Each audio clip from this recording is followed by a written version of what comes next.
இது ஸ்பீச் கிட்டத்தட்ட பார்த்தீங்கன்னா 3 பாட்டு நான் பார்க்கும்போது கிட்டத்தட்ட எல்லாமே ஒரே மாதிரி தான் இருக்கும்.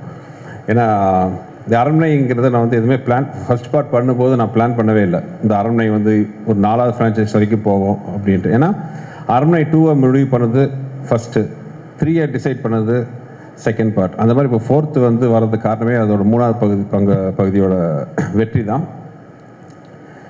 இன்னொன்று, அரண்மனை நான் எந்த படமே வந்து இது ஓகே படம் ப்ரீவியஸ் படம் ஜெயிச்சிருச்சு, இதை நம்ம கேஷ் பண்ணிக்கலாம், இமீடியட்டாக ஒரு படம் ஆரம்பிக்கலாம்னு என்றைக்குமே யோசிச்சதில்லை. ஏன்னா அது வந்து ஒரு சக்ஸஸ்ஃபுல் ஃப்ரான்ச்சைஸ். இன்னும் சொல்லப்போனால் என்னுடைய டைரக்டர் கேரியருக்கு ஒரு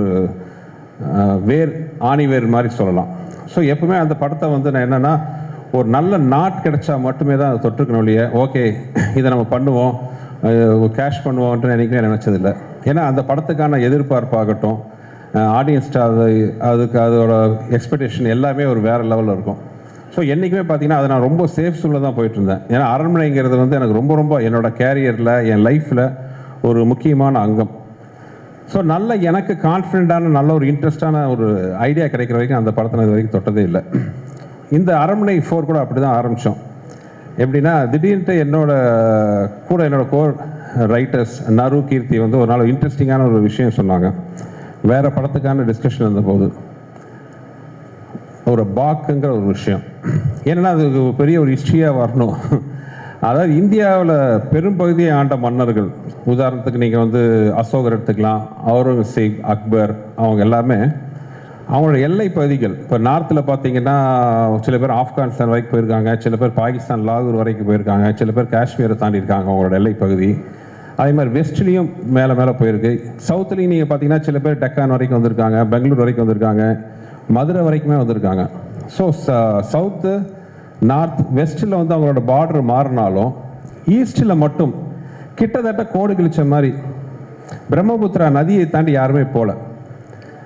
அதுக்கு வரலாற்று ரீதியாக வந்து வெவ்வேறு காரணங்கள் சொல்கிறாங்க. அங்கே ஒரு வீரமான ராஜ பரம்பரை இருந்துச்சு, இல்லை ஒரு கொரில்லா படைகள் நிறையா இருந்துச்சு, இல்லை ஒரு புவியியல் ரீதியாக ஒரு ஜியாகிரபிக்கலாக பார்த்தீங்கன்னா அங்கே நிறைய அடர்ந்த காடுகள் மலைகள்லாம் இருந்ததுனால அதை தாண்டி இவங்க போக முடியலங்கிற மாதிரிலாம் வெவ்வேறு காரணங்கள். பட் நாங்கள் பேசும்போது அதை எங்களால் யோசித்தோம், ஏன்னா ஒரு இமயமலையெல்லாம் தாண்டி வந்தவங்களால் வந்து பிரம்மபுத்திரா நதியை தாண்டிக்கிற காடுகளை தாண்ட முடியாதா? அதே மாதிரி எத்தனையோ பெரிய பெரிய வீரர்கள்லாம் வந்து ஜெயித்தவங்க வந்து அங்கே இருக்கிற பர்டிகுலர் சோல்ஜர்ஸ், அது கொரில்லா படையாக இருக்கட்டும், ராஜா பரம்பரையாக இருக்கட்டும், அவங்கள ஜெயிக்க முடியாதா? இந்த மாதிரி கொஞ்சம் கேள்விகள்லாம் எங்களுக்கு எழுந்துச்சு. அப்போது வந்து 4வதாக இன்னொரு காரணமும் வந்து அங்கே பேசிக்கிறாங்க பொதுவாக. என்னென்னா இவங்க அந்த எல்லையை தாண்டாததுக்கு காரணம் அங்கே இருக்கிற வீரர்களோ இல்லை இப்போ ஜியாகிரபிக்கல் ரீதியாக இருக்கிற மற்ற விஷயங்களுக்கு மீறி அவங்க அங்கே எல்லையை தாண்டாததுக்கு காரணம் பயம் அப்படின்னு ஒரு அங்கே இருக்கிற சில சாரார்கள் வந்து இன்னும் சொல்லிட்டு இருக்காங்க. அது என்ன பயம்னா பேய் பயம். அந்த இப்போ நீங்கள் பார்த்தீங்கன்னா அந்த பிரம்மபுத்திரா நதியை தாண்டி நிறைய அந்த பழங்கதைகள், அந்த ஃபோக்லோர்னு சொல்லுவாங்க, அந்த மாதிரி நிறைய பழங்கதைகள்லாம் உலாவிட்டு இருக்கு. அதில் ஒரு இன்ட்ரெஸ்டிங்கான ஒரு கேரக்டர் தான் அன்றைக்கி எங்கள் டிஸ்கஷனில் அவங்க சொன்னாங்க அந்த தகவல், பாக் அப்படின்ட்டு ஒரு விஷயம். இன்னும் வந்து அந்த பாக்கை பற்றி பயப்படுற மாதிரி நிறைய கதைகள்லாம் உலாவுது. அந்த பாக் நீர்நிலையில் இருக்கும், யாராச்சும் போனாங்களோ அவங்கள அடிச்சுட்டு அவங்க உருவத்தை எடுத்துகிட்டு அவங்க வீட்டுக்கு போய் அங்கே இருக்கிறவங்களாம் கூட்டு வந்து அவங்கள அடிச்சிடுங்கிற மாதிரி நிறைய அதை சுற்றி கதைகள்லாம் உலாவுச்சு. அந்த பாக்கை அடிமைப்படுத்திட்டா அது நினச்சதெல்லாம் சாதிக்கலாம், அதை அடிமைப்படுத்த போய் அதனால் செத்தவங்க பல பேர் இருக்காங்கலாம் நிறைய கதைகள். இதை கேட்கும்போது எனக்கு ஒரு இன்ட்ரெஸ்டிங்காக இருந்துச்சு. ஸோ இதுவே வந்து அரண்மனை 4க்கு ஒரு ஆரம்ப புள்ளியாக அமைஞ்சுது. ரொம்ப இன்ட்ரெஸ்டிங்காக இருந்துச்சு. ஏன்னா அரண்மனை இது வரைக்கும் 1, 2, 3 எல்லாம் பார்த்தீங்கன்னா வந்து அது ஒரு பர்சனல் வெஞ்சன்ஸ் வச்சு தான் அந்த கதையை எல்லாம் இது வரைக்கும் மூவ் பண்ணியிருக்கோம். அப்படி இல்லாமல் இந்த மாதிரி ஒரு இன்ட்ரெஸ்டிங்கான ஒரு விஷயங்கள் நம்ம படத்தில் கொண்டு வந்தால் ரொம்ப நல்லா இருக்குன்னு தோணுச்சு. அப்படி ஆரம்பிச்சது தான் அரண்மனை 4. இருந்தாலும் எனக்குள்ள அப்போ நான் ஆக்சுவலாக வேற ஒரு படம் ஒர்க் போயிட்டு இருந்துச்சு.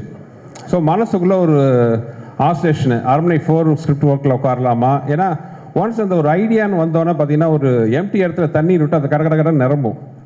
அந்த மாதிரி ஒரு இன்ட்ரெஸ்டிங்கான ஒரு ஐடியா கிடச்சிருச்சுன்னா உடனே நமக்கு என்ன ஆகும்னா ஒரு பரபரங்கும், உடனே அந்த ஸ்கிரிப்டை பண்ணணுமேன்ட்டு. அப்படி தான் வந்து ஸ்கிரிப்ட் ஒர்க்கும் போயிட்டு இருந்தாலும் சின்ன ஆசோசியேஷன், ஏற்கனவே கமிட்டான அந்த படம் ஒர்க் ஆரம்பிக்கலாமா இதை ஆரம்பிக்கலாமான்ட்டு. அப்போ நான் ஒரு வேலையாக பாம்பேக்கு போகிறேன். போகும்போது ஃப்ளைட்டில் என் கூட வந்து ஒரு 8th or 9th படிக்கிற ஒரு சின்ன பொண்ணு வந்தாங்க அவங்க பேரண்ட்ஸோட. அந்த பொண்ணு ஃப்ளைட்டு ஃபுல்லாக என்கிட்ட விடாமல் கேட்டுட்டு இருக்கிற ஒரு விஷயம், அரண்மனை அடுத்தது எப்போ, அரண்மனை எப்போ அடுத்ததுன்ட்டு. அதே மாதிரி அதை முடிச்சுட்டு நான் சாயங்காலம் நைட்டு ஃப்ளைட்டில் வரேன். அதே மாதிரி இன்னொரு பொண்ணு ஒரு 9th or 10th படிக்கும். அவங்க அப்பா அம்மா கூட வந்து நான் கடைசி பஸ்ஸில் ஏறுறேன். அந்த பஸ்ஸில் ஏறிட்டு, சார் உங்கள் பஸ்ஸில் தான் ஏறணும், வெயிட் பண்ணிகிட்ருக்கா அப்படின்ட்டு. என்னம்மாண்ணா, இல்லை நான் அரண்மனை ஃபேனு, எப்போ நீங்கள் அரண்மனை ஆரம்பிக்கிறீங்க அங்கிள் கேட்டுச்சு. நான் வந்து இது எனக்கு வந்து ஒரு சைன் மாதிரி தெரிஞ்சுது. நானே குழப்பத்தில் இருந்தேன், இந்த படமா அந்த படமாட்டு. அப்போ எனக்கு ஒரு கிளியராக வந்து ஒரு முடிவு எடுத்தேன். அந்த குழந்தைகிட்டே சொன்னேன், நான் அரண்மனை 4 எடுக்க போகிறோமா, நீ எல்லாத்தையும் சொல்லு, இந்த படம் நான் எடுக்கிறது உனக்காக அப்படின்னு சொன்னேன். அந்த பொண்ணு எங்கேயாச்சும் இது பார்த்துட்டுச்சுன்னா, தேங்க்ஸ்மா, உனக்கு வாக்கு கொடுத்த மாதிரியே அரண்மனை 4 ரெடியாக இருக்குது, நீ பார்த்துட்டு உன் கருத்தை சொல்லணும். ஸோ அரண்மனை ஸ்கிரிப்ட் முடித்தாலும் எனக்கு அதில் 2 முக்கியமான விஷயம். அதுக்கான ப்ரொடக்ஷன் பார்த்திங்கன்னா, எனக்கு என்னுடைய மதிப்புக்குரிய என்னுடைய மூத்த அண்ணன் ஏசி சண்முகம் சார், அப்புறம் ஏசிஎஸ் அருண் தம்பி, அவங்க 2 பேர்ட்டையும் இந்த மாதிரி ஐடியா சொன்னால் அவங்க முதல்ல கதையே கேட்க மாட்டேன்ட்டாங்க. ஏன்னா அவங்க வச்சுருக்க எம்எல்ஏ வச்சுருக்க நம்பிக்கை எப்படி, என்னங்க கதையெல்லாம் கேட்டு நம்ம பண்ணுவோம். இல்லை நான் கதை சொல்கிறேன்ட்டு. என் கேரியரில் இப்படி ஒரு கதை எந்த ப்ரொடியூசரும் கேட்டதில்லை.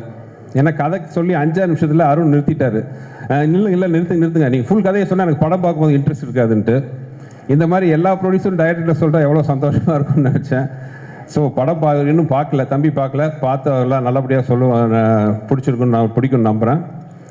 ஏன்னா இந்த படத்தில் வந்து இது வரைக்கும் அந்த அரண்மனையோட ஒரு பிரம்மாண்டமான பொருள் செலவு, பிரம்மாண்டமான விஷுவல்ஸு, சிஜி எல்லாமே ரொம்ப பிரம்மாண்டமாக இருக்கும். அதுக்கு வந்து இந்த மாதிரி ஒரு நல்ல ப்ரொடக்ஷன் ப்ரொடியூசர்ஸ் கிடைக்கலன்னா வந்து என்ன மாதிரி இயக்குநர்களுக்கு வந்து அது பண்ணுறது முடியாத காரியம். நான் என்ன பண்ணனாலும் உங்கள் சுதந்திரம். அவங்க இது வரைக்கும் இந்த நிமிஷம் வரைக்கும் இந்த ப்ரோக்ராம் ஃபங்க்ஷன் வரைக்கும் அவங்களுக்கு வந்து ஒரு விஷயம் என்கிட்ட கேட்டதில்லை. தேங்க்ஸ் தம்பி, அப்பாவுக்கும் என்னுடைய நன்றி. அப்புறம் இந்த படத்துக்கு மிகப்பெரிய பில்லராக இருந்து எனக்கு சப்போர்ட் பண்ண மதன் சார், அவர் இல்லைன்னா வந்து இந்த ஃபங்க்ஷனே இந்த அளவுக்கு இந்த மாதிரி பெருசாக நடந்திருக்காது. So thanks Madan sir. அப்புறம் ஸ்கிரிப்டை ஆரம்பித்தோம். எனக்கு இருந்த ஒரு மிகப்பெரிய பெரிய ஒரு சவால் என்னென்னா, படத்தோட முக்கியமான, ஏன்னா படம் வந்து ஃபீமேல் சென்ட்ரிக். எல்லா அரண்மனையிலையும் பார்த்தீங்கன்னா 2 ஹீரோயின் இருப்பாங்க, ஃபீமேல் ஓரியன்ட். பெரிய சவாலாக முதல்ல இருந்தது வந்து இந்த ஹீரோயின் கேரக்டரில் யார் வரப்போகிறாங்க, 2 ஹீரோயினில் ஒரு ஹீரோயின். ஏன்னா வழக்கமான ஹீரோயின் கேரக்டர் அது கிடையாது, ரொம்ப சவாலான கேரக்டர், ரொம்ப பெர்ஃபார்மன்ஸ் ஓரியன்ட். அப்புறம் அந்த கேரக்டர்கிட்ட பெரிய சவால் என்னென்னா, அந்த கேரக்டரை பார்க்கும்போது பயமும் வரணும், பரிதாபமும் வரணும். It should be scary at the same time, it should be very sentimental at the same time. அப்புறம் இன்னொரு விஷயம் என்னென்னா, அந்த கேரக்டர் குழந்தைக்கு ஒரு அம்மா.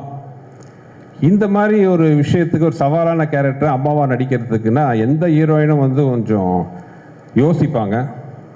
ஆனால் தமிழ்நாட்டை கேட்டோன்னா முதல் வேலையாக வந்து அவங்க லைன் கேட்டோன்னே she was so much interested. எனக்கு உண்மையாக ஆச்சரியமாக இருந்துச்சு. தமிழ் நான் ஒத்துக்கிட்டோன்னே ஃபென்டாஸ்டிக்காக பண்ணியிருக்காங்க இந்த படத்தில். நானே எனக்கு வந்து பொதுவாக வந்து நான் படம் பண்ணி ஆர்டிஸ்ட்டை பார்த்ததில் படத்துக்கு முன்னாடியே காட்ட மாட்டேன். ஒரு ஆர்டிஸ்ட்டுக்கு ஃபோன் பண்ணி இந்த படத்தில் நீங்கள் நல்லா நடிச்சிருக்கீங்களோ அந்த மாதிரி இன்புட்லாம் கொடுத்ததே இல்லை. ஃபஸ்ட் டைம் நான் தமிழ்நாடு இந்த படத்தோட ஸ்டில்ஸ் அனுப்பிச்சு you shocked all of us அப்படின்ட்டு ஒரு மெசேஜ் அனுப்பிச்சேன். ஏன்னா படம் பார்த்து க்ரூ இருக்கிற டெக்னீஷியன்ஸ் வரைக்கும் எல்லாருமே வந்து ஆச்சரியப்பட்டது the other side of Tamannaah அப்படிங்கிறத பார்த்து. ஏன்னா ஆடியன்ஸ்க்கே வந்து இந்த தமன்னா புதுசாக இருப்பாங்க. தமன்னாவை கமர்ஷியல் ஹீரோவாக பார்த்துருக்கோம், ஃபைட்டிங் ஹீரோயினாக பார்த்துருக்கோம். பட் இது வந்து ரொம்ப ஒரு சென்டிமெண்டல் எமோஷனல் ஹீரோயினாக பெர்ஃபார்மன்ஸ் ஓரியன்டாக பார்த்தது வந்து இந்த படம் தான். இன்னும் சொல்ல போனால் இப்போ நீங்கள் ஒரு சாங் பார்த்தீங்க, ஆக்சுவலாக வந்து அந்த சாங்கே நான் படத்துலேருந்து தூக்கலாமான்னு நான் யோசித்தேன் ஒரு செகண்டு. ஏன்னா அந்த படம் பார்க்கும்போது அந்த தமன்னாவோட கேரக்டர் இந்த இம்பேக்ட் இட்ஸ் கிரியேட்ஸ் நமக்குள்ளே அவ்வளோதான் இருந்துச்சு. ஸோ தமன்னா அப்படி ஒரு இம்பேக்ட் பண்ணிவிட்டு எண்டில் வந்து டக்குன்னு ஒரு மாஸ் சாங் போடணுமான்னு யோசித்தேன். அப்புறம் ராஷிக்கு நான் திட்டுவாங்கன்ட்டு அந்த சாங் அப்புறம் பண்ணிட்டேன். அந்தளவுக்கு தமன்னாவோட கேரக்டர் அவ்வளோ அருமையாக இருந்துச்சு. தேங்க்ஸ் தமன்னா. ஏன்னா ரொம்ப கஷ்டப்படுத்தினோம் அவங்கள, ரோப்பில் தொங்க வச்சு தரையில் தரன்னு இழுத்து ரொம்ப ரொம்ப கஷ்டமான ஒரு பெர்ஃபார்மன்ஸ் பண்ணுறதுக்கு ஒரு கஷ்டமான கேரக்டர் ஒரு ஆர்டிஸ்டாக. ஏன்னா ஹீரோயினாக பார்த்தீங்கன்னா அவங்களுக்கு ஒரு நல்லா கம்ஃபர்ட் ஜோனில் இருப்பாங்க நடிக்க வைக்கிறது எல்லாமே. இந்த படத்தில் கம்ஃபர்ட் ஜோனே கிடையாது, நோ மேக்கப், ஃபுல்லாக ஆக்ஷனு. அவங்க வந்து நின்னாலே ரோப்போட ரெடியாக ஃபைட்டர்ஸ் நிற்பாங்க. எங்கேயுமே ஒரு இடத்துல அவங்க மொதல் சுழிச்சிருந்தா கூட நாங்களாம் அப்செட் ஆகிருப்போம். அப்படி இல்லாமல் அவ்வளோ இன்ட்ரெஸ்ட் எடுத்து பண்ணி இந்த கேரக்டருக்கு வந்து உயிர் கொடுத்துருக்காங்க. Thanks Tamannaah, hands off. And Rashi Khanna, Rashi Khanna என்னென்னா ரொம்ப நான் ஆர்டிஸ்டோட ஒர்க் பண்ணும்போது ஃபஸ்ட்டு நான் பார்க்குறது என்னோடய கம்ஃபர்ட் ஜோன். ஏன்னா நான் ஒரு கொஞ்சம் கிறுக்குத்தனமாக சினிமா எடுப்பேன். ஒரு படம் ஆர்டரில் இருக்காது. ஆர்டிஸ்ட் என்ன சீன் எடுக்க போகிறது வந்து நான் ஒரு வெவ்வேறு ஆர்டரில் எடுப்பேன். ஒரு 8வது ஷாட் ஃபஸ்ட் எடுப்பேன், அப்புறம் 12வது ஷாட் எடுப்பேன், அந்த மாதிரி எடுப்பேன்.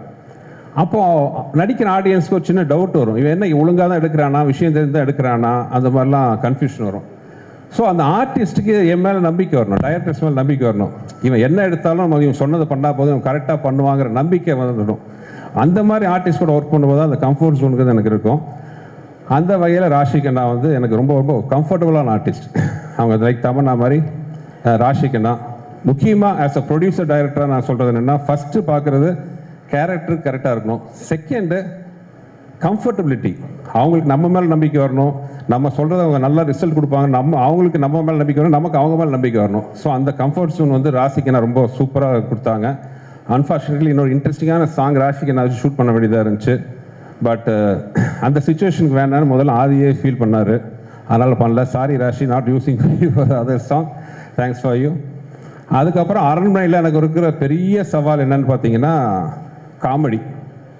ஏன்னா அந்த காமெடி கதைக்குள்ளேயும் வரணும், கதையை தாண்டி போகக்கூடாது. அதே நேரத்தில் மற்ற படத்தில் சின்ன ஹியூமர் வந்தால் கூட ஒரு கேரக்டர்ஸ் தடுக்குனா கூட வந்து ஆடியன்ஸ் சிரிப்பாங்க. என்னோடய படத்துக்கு வரும்போதே எங்கடா சீக்கிரடா பார்க்கலாங்கிற மாதிரி தான் வருவாங்க, ஏன்னா காமெடி இருக்குன்னு தெரியும். ஸோ இதை மீறி வந்து சிரிக்க வைக்கணும், கதைக்குள்ளே இருக்கணும். ஆல்ரெடி 3 பார்ட் பார்த்துட்டாங்க. 3 பார்ட்லேயும் வந்து காமெடியன்ஸ் பேயை பார்த்து பயப்படுறது எல்லாம் காட்டிட்டோம். இதுக்கு மேலே வித்தியாசமாக ஒன்று பண்ணணும். அது வந்து ஒரு பெரிய சவால். காமெடியை பொறுத்தவரை பார்த்தீங்கன்னா பேப்பரில் இருக்கிறது க்ரியேட் பண்ணுறது 30 to 40%. அது நான், வெங்கட் இருக்கார். மேக்ஸிமம் வெங்கட் வந்து அவரோட இன்புட் பயங்கரம். அவர் தான் நான் நிறைய தடவை சொல்லியிருக்கேன், உடன்படாத சகோதரர். நாங்கள் பேப்பரில் ஒரு 40% தான், மீதி 60% வந்து லொக்கேஷனில் அந்த ஆர்டிஸ்ட் இன்புட்டோடு வரணும். அந்த வகையில் அருமையான டீம் பார்த்திங்கன்னா யோகி, சரளா அம்மா, விடிவி, சிங்கம்புலி எல்லாருமே. இதில் பெரிய சவால், அதாவது கதை பண்ணுறதோட பெரிய சவால் என்னென்னா யோகிக்கும் விடிவிக்கும் கெட்டப் போடுறது தான். ஏன்னா யோகி முடிக்கு எந்த இதுக்கு வச்சாலும் அவருக்கு செட் ஆக மாட்டேங்குது. ஒரு வழியாக அதை செட் பண்ணோம். இன்னொரு என் லைஃப்பில் பண்ண பெரிய பொய் என்னென்னா, விடிவி சாரை பார்த்து கொஞ்சம் மீசி எடுக்க சொன்னேன். அவர் முதல்ல தயங்கினார், என்னடா பண்ணுறதுன்ட்டு. டகால் என் படத்தோட பழைய டைலாக் தான். வடிவேல் வந்து ஒரு படத்தில் நீங்கள் கமலஹாசன் மாதிரி இருக்கீங்க, வாழ்வை கமல் மாதிரி இருக்கீங்கன்னு சொல்லுவாங்க. அந்த மாதிரி விடிவிட்ட நான் சொன்னேன், நீங்கள் மட்டும் மீசி எடுத்துட்டா காதல் மன ஜெமினி கணேசன் மாதிரி இருப்பீங்கன்ட்டு. முதல்ல தயங்கினவர் அந்த மீசி எடுத்துகிட்டு வந்து நீங்கள் சொன்ன மாதிரியே அப்படியே தான் இருக்குன்னு தலைவர், ஜெமினி கணேசன் மாதிரி தான் இருக்கேன் ஜாலையில் என்னார். ஸோ இதெல்லாம் பொறுத்துக்கிட்டு நல்லபடியாக காமெடி சூப்பராக வந்துடுது. சரளாமா வந்து என்ன சொல்கிறது, என் படம் எல்லாத்துலேயும் இருக்காங்க, ஜீனியஸ். தமன்னா சொன்ன மாதிரி வந்து தாய் குலத்தில் பெண்களில் வந்து காமெடி பண்ணுறதுங்க வந்து ரொம்ப ரேர். இத்தனை வருஷம் வந்து சர்வை பண்ணியிருக்காங்கன்னா அவங்களோட காமெடி சென்ஸ், அந்த டைமிங். இந்த படத்தில் வந்து அவங்களோட விஷயம் ஒன்றே ஒன்று தான், கண்ணடிப்பாங்க.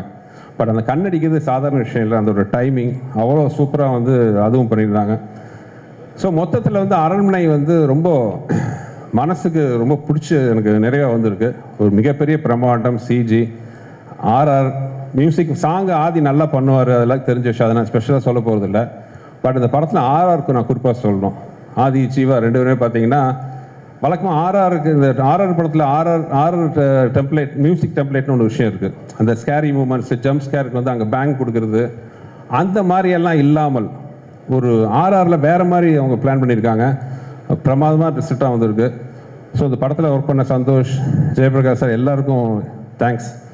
இன்னும் நிறையா சொல்லணும், அது வெவ்வேறு அடுத்தடுத்த கட்டத்தில் சொல்கிறேன். இந்த மாதம் ஏப்ரல் வந்து அரண்மனை ஸ்க்ரீனுக்கு வருது. ஸோ உங்களுக்கு எல்லாம் பிடிக்கும் நம்புறேன், எல்லாம் பார்த்து ரசித்து ஆதரவு கொடுங்க. அப்புறம் கடைசியாக சொல்லலைன்னா கோச்சிக்குவாங்க.